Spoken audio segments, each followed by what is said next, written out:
Assalamualaikum warahmatullahi wabarakatuh.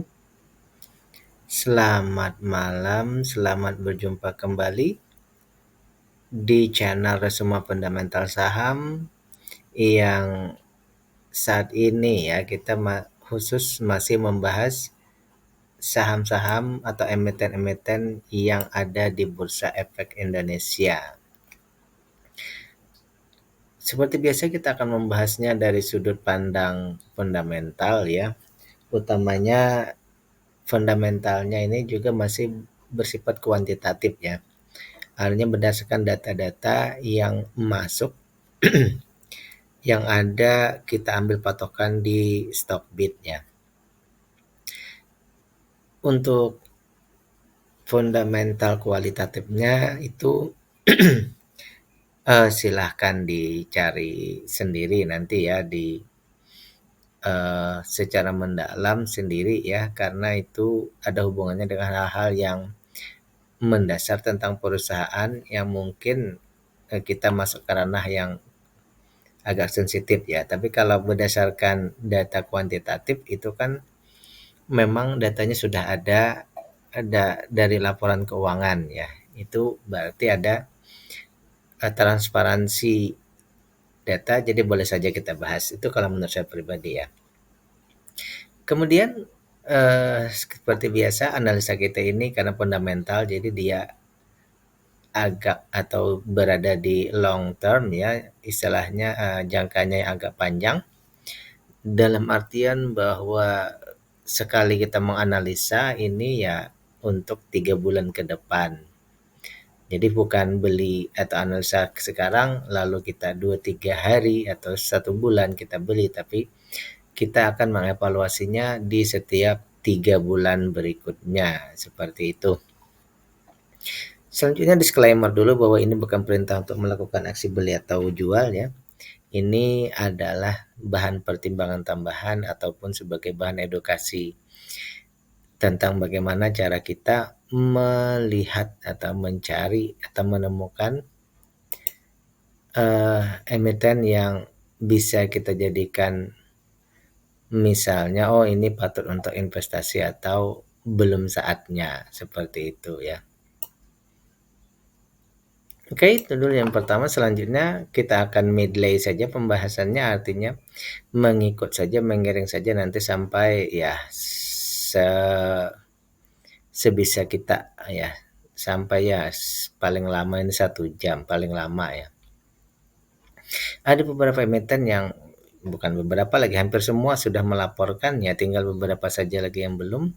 Tapi yang saya bahas ini pertama adalah yang sesuai dengan analisa kita, bahwa dia memenuhi kriteria itu dulu ya. Artinya dia memenuhi kriteria yang saya sendiri buat ya. Ini berarti kriteria pribadi ya, opini ya, bukan sebuah hukum ya. Kalau hukum itu kan berarti harus benar atau salah, tapi kalau opini ini berarti bukan urusan benar atau salah, hanya sebagai bahan pertimbangan saja.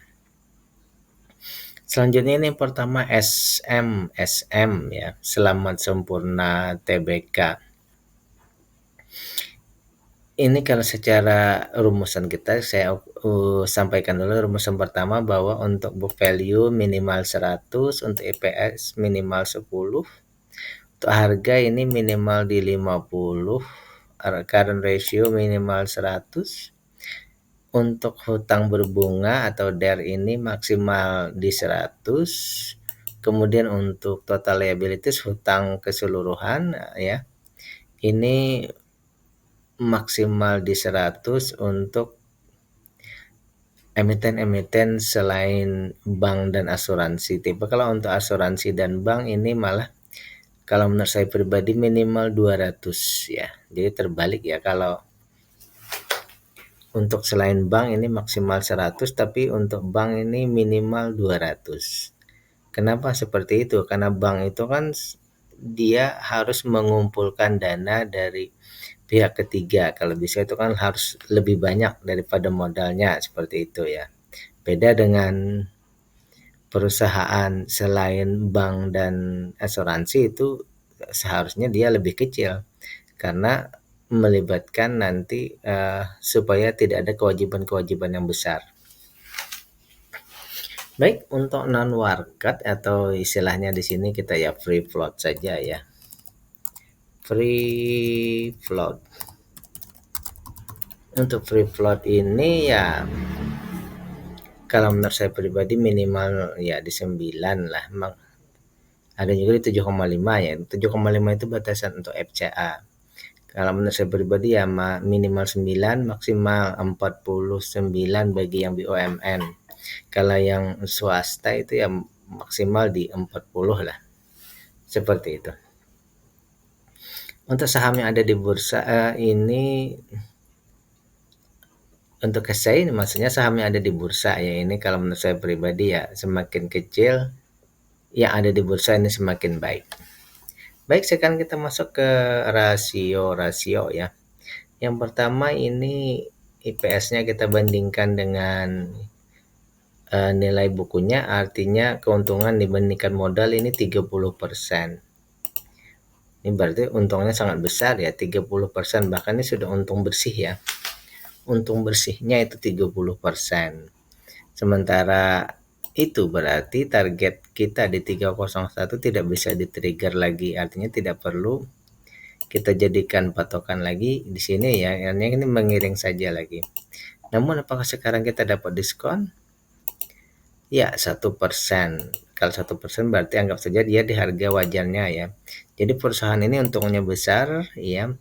Namun dia sedang divaluasi wajar, artinya kalau dapat seperti ini ya kita bisa ambil opini bahwa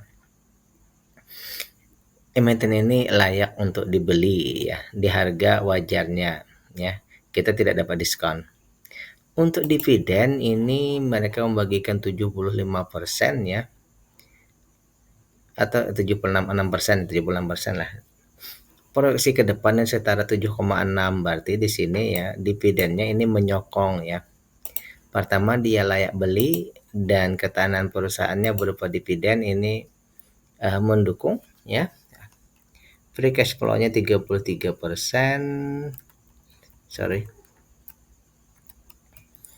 Aset lancarnya tadi berapa? 5 kali lipat ya, oke.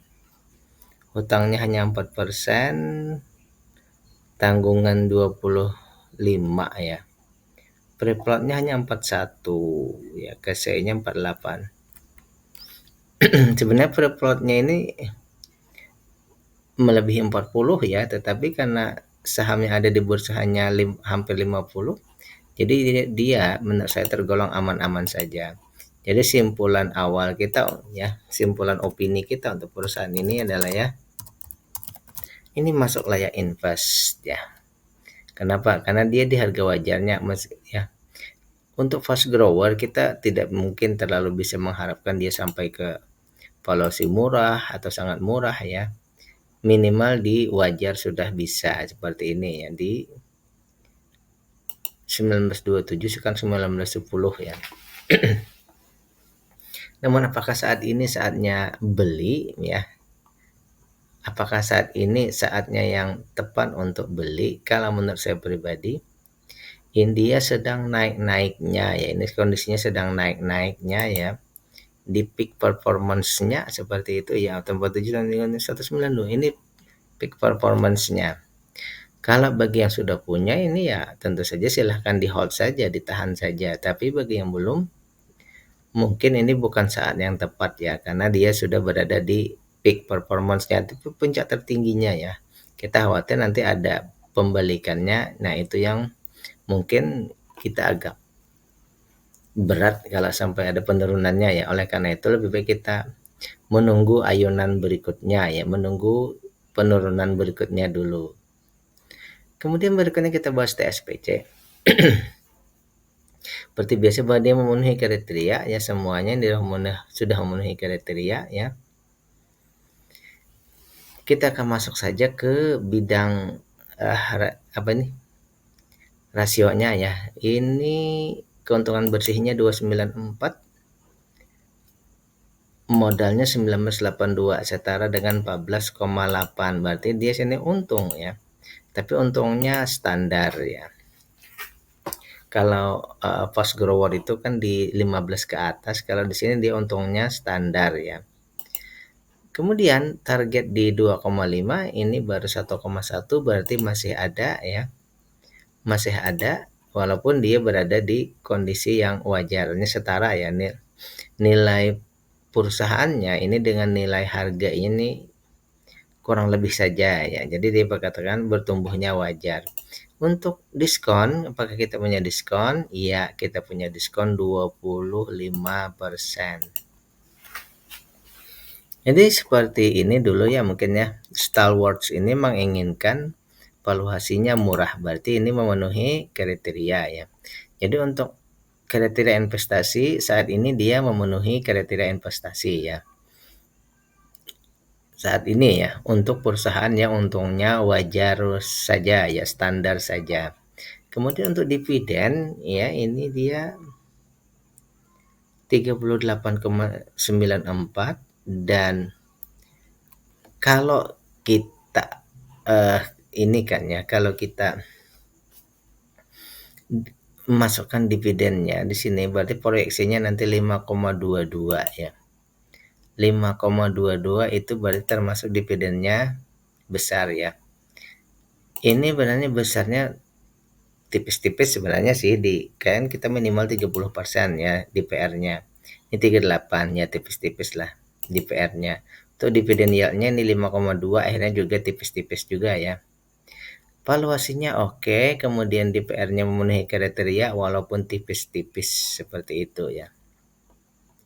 Free cash flow 10%, oke. Kemudian cashnya, aset lancarnya ini 3 kali lipat, utang berbunga 16, tak berbunga 37. Free float-nya ini 9,9, menurun dikit ya dari 10,1.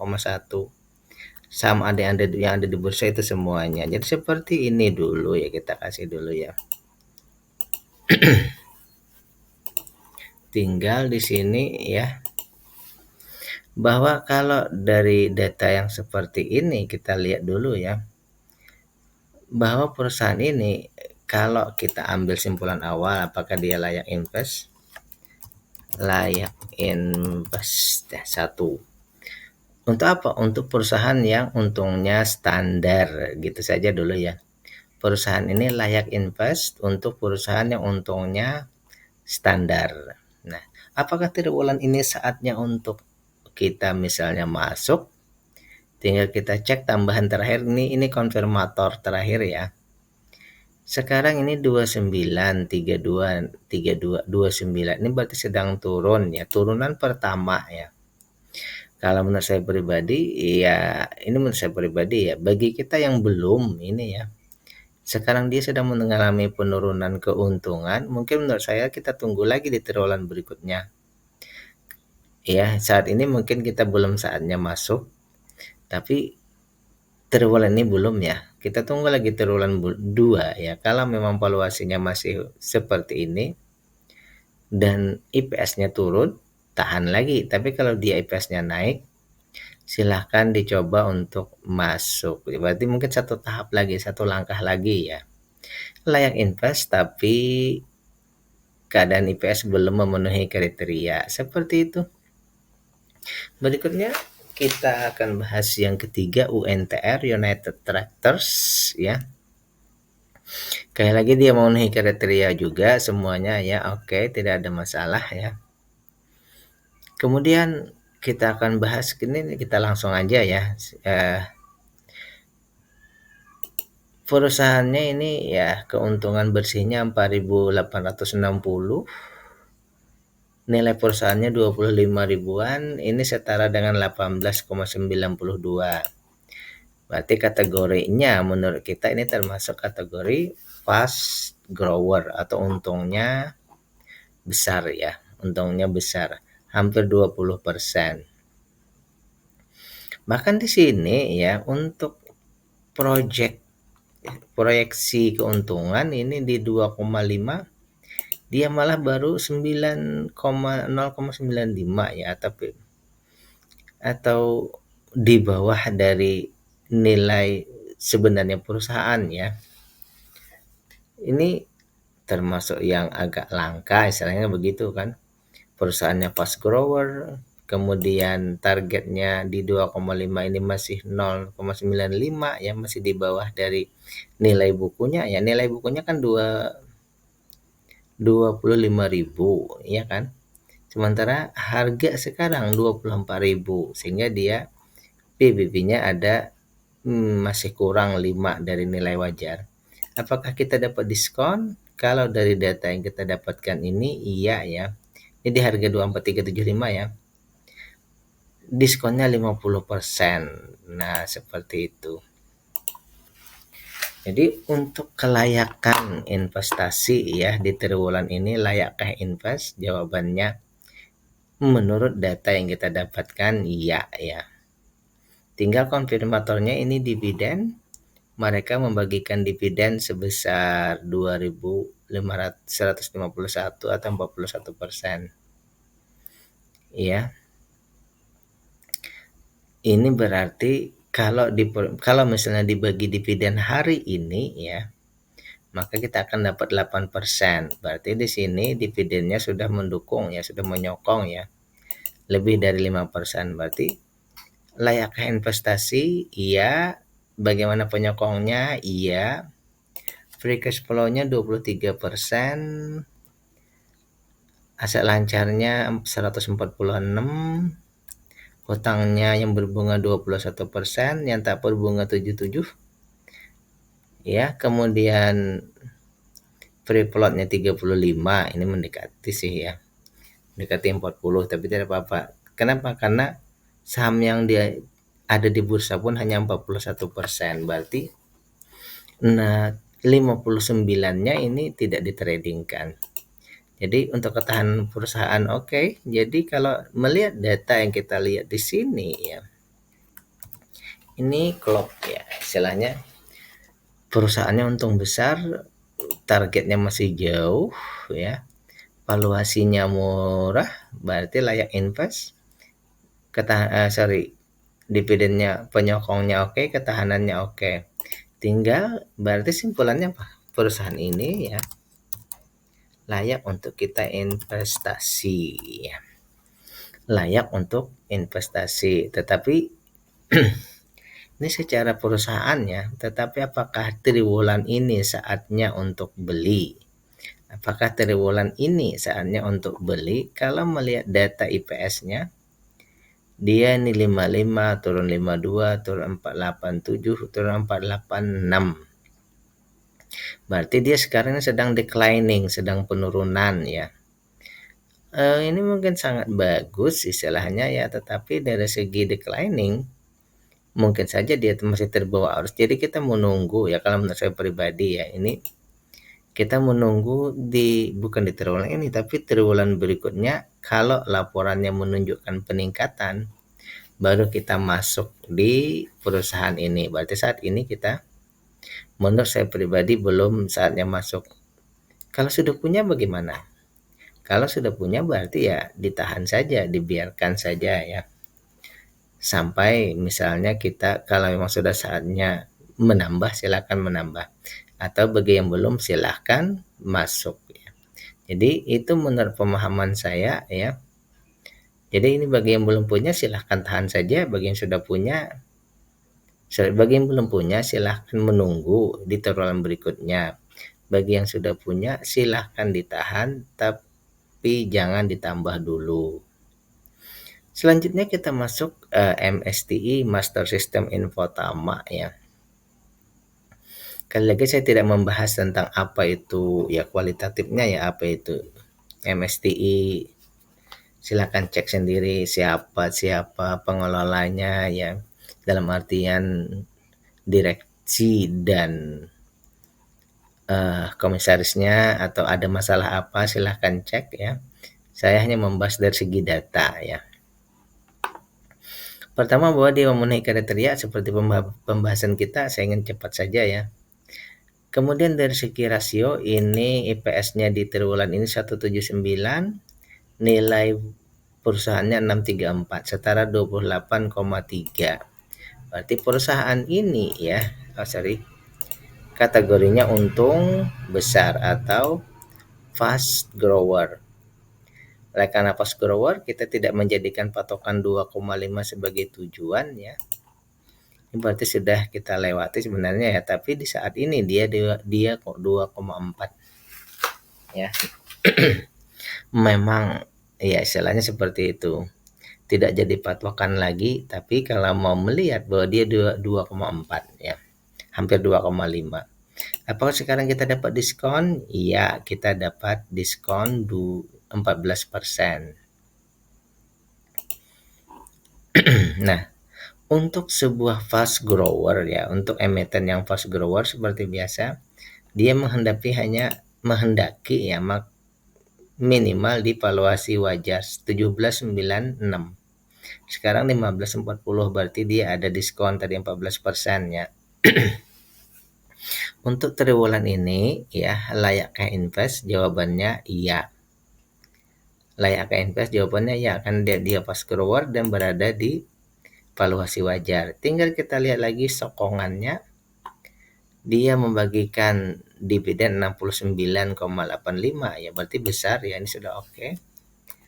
Proyeksinya ya di triwulan ini kalau misalnya dibagikan langsung semua, maka triwulan ini dia akan bagi 8,14 harusnya ya persennya ya, atau setara 125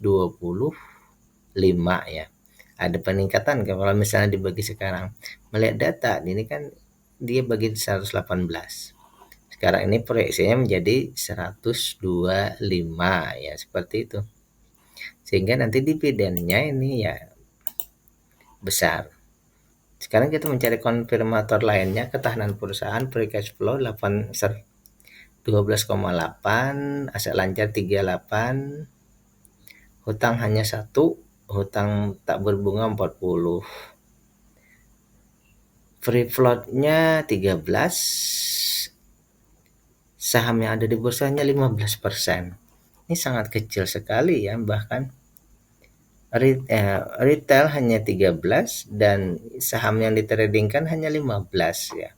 Ini termasuk ya istilahnya, mungkin kalau menurut saya ini perusahaan ini ya masuk di bursa ini sekedar saja ya, sekedar memenuhi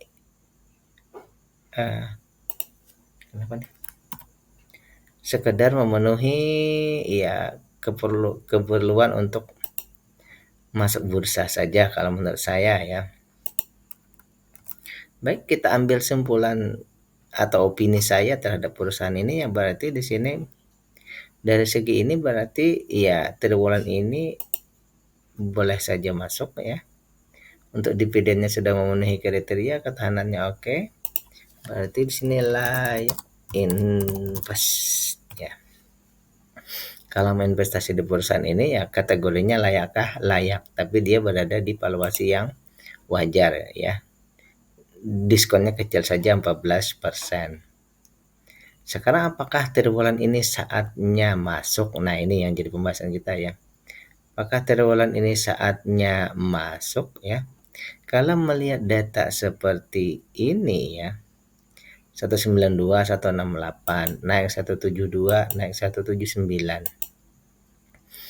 Kalau menurut saya pribadi ya, ini saat yang paling pas sebenarnya di setelah penurunan ini ya. Kemarin turun 168. Lalu triwulan yang lalu naik 72. Nah, mungkin sebaiknya belinya di triwulan yang lalu ya, seperti itu. Kalau tidak punya gimana? Nah, kalau tidak punya, kalau menurut saya pribadi ya, ini adalah batas terakhir ya. Ini batas terakhir untuk beli di triwulan ini, artinya triwulan ini boleh kebeli silahkan ya di triwulan ini. Ini penaikan kedua ya bagi yang belum punya. Bagi yang sudah punya gimana? Bagi yang sudah punya menurut saya ya, misalnya sudah beli di triwulan yang lalu ya mungkin pertahankan saja, tidak usah menambah di triwulan sini ya. Bagi yang sudah punya lama bagaimana?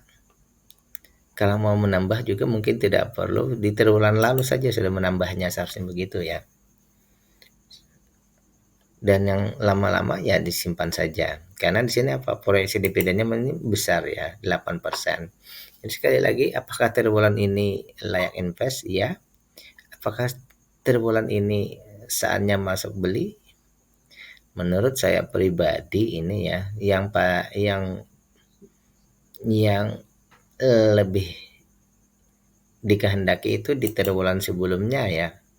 Triwulan ini bagi yang belum masuk, bagi yang sudah masuk triwulan lalu mungkin tidak perlu lagi, seperti itu.